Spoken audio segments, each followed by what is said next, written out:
Mercredi 8 mars 2023, TF1 Info révélait ce qu'il risque d'advenir des deux fils de Sophie Fantasy et Greg Inside, un couple de youtubeurs condamnés à 5 ans de prison ferme. Si l'un des enfants est majeur, le second n'est âgé que de 11 ans. YouTube est entaché par un nouveau scandale. Samedi 4 mars 2023, Vanity Fair dévoilait une enquête sur la famille de Gaël Burlot et Grégory Tonnet, alias Sophie Fantasy et Greg Inside.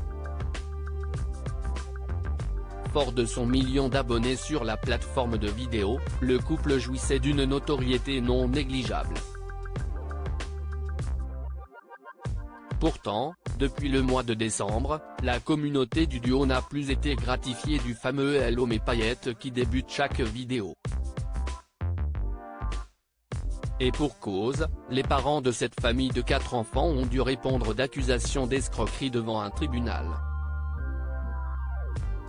Ils ont été condamnés à 5 ans de prison ferme, ainsi qu'à 100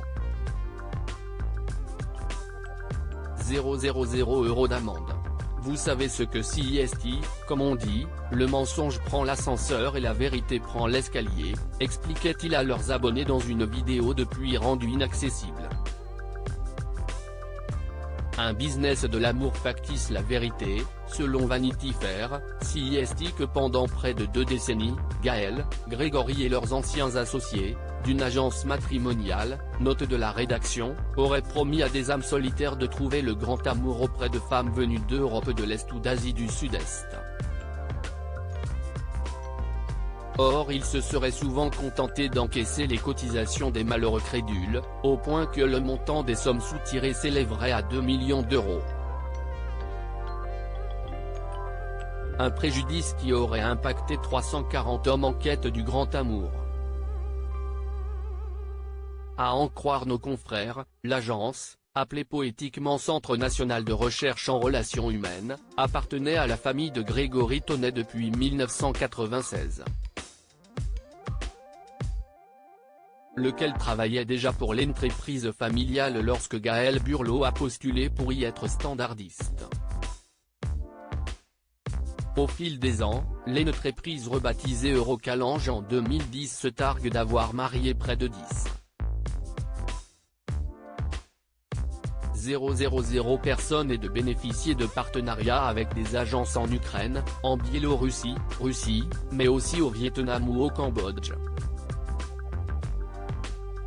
Des antennes ouvrent dans les grandes villes de France, de Paris à Marseille. Poudre aux yeux. La famille se retrouve placée en garde à vue dès 2014 pour répondre à des accusations d'escroquerie en bande organisée et d'abus de faiblesse. Un an plus tard, l'agence est mise en liquidation judiciaire. Des condamnations en cascade pour la famille. Il faudra attendre 2022 pour que des poursuites se matérialisent après les premières plaintes de clients. Comme le rapporte Le Progrès, le 6 mars 2023, en décembre dernier, la youtubeuse Sophie Fantasy, l'ancienne gérante Anne-Marie Musée, la mère de Grégory Tonnet, note de la rédaction, et ses 3 fils, ainsi que 9 autres prévenus avaient comparu à Lyon. 3 mois plus tard, le verdict tombe.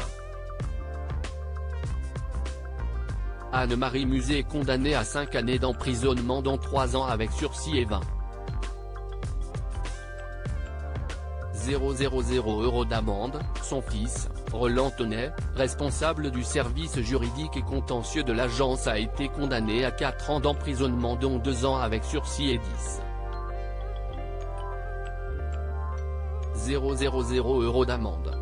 Son autre fils Pierre-Alexis Tonnet, cofondateur de l'agence, a été condamné à 3 années d'emprisonnement dont 18 mois avec sursis. Quant à Gaël Burlot et Grégory Tonnet, ils ont été condamnés chacun à 5 années d'emprisonnement, dont 18 mois avec sursis et 100,000 € d'amende. Une condamnation qui met à mal leur business sur YouTube, mais aussi le bien-être de leurs 2 enfants.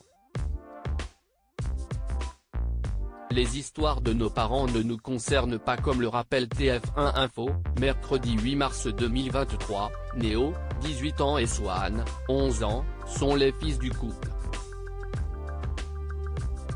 À l'instar de leurs parents, ils ont une présence très forte sur la plateforme et cumulent plus de 6 millions d'abonnés. Leur chaîne, qui continue par ailleurs à être alimentée en contenu, s'adresse principalement à des enfants et à des adolescents et partage des tranches de vie, des vidéos de gaming, ainsi que des challenges d'internet. Dessus, ils ont également tenu à faire 2 vidéos pour donner de leurs nouvelles suite au scandale.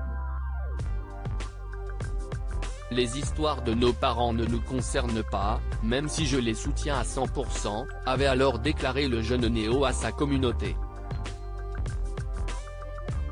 Le 18 février, les 2 garçons faisaient visiter à leurs abonnés leur nouvelle maison suite à un déménagement. Mais que va-t-il advenir d'eux maintenant que leurs parents ont été condamnés? Selon nos confrères, le tribunal a délivré à l'encontre du couple un mandat de dépôt à effet différé avec exécution provisoire afin de trouver une solution pour Swan et Néo. Cela signifie qu'ils ont un délai qui peut aller jusqu'à 4 mois maximum avant de se retrouver sous les barreaux. Le fils aîné étant majeur, la question ne se pose plus. Mais pour ce qui est de Swan, le procureur devrait saisir le juge des enfants afin de décider d'un éventuel placement auprès d'un proche. À lire aussi: la situation est terrible, Néo, le fils de Sophie Fantasy, réagit à la condamnation de ses parents pour escroquerie.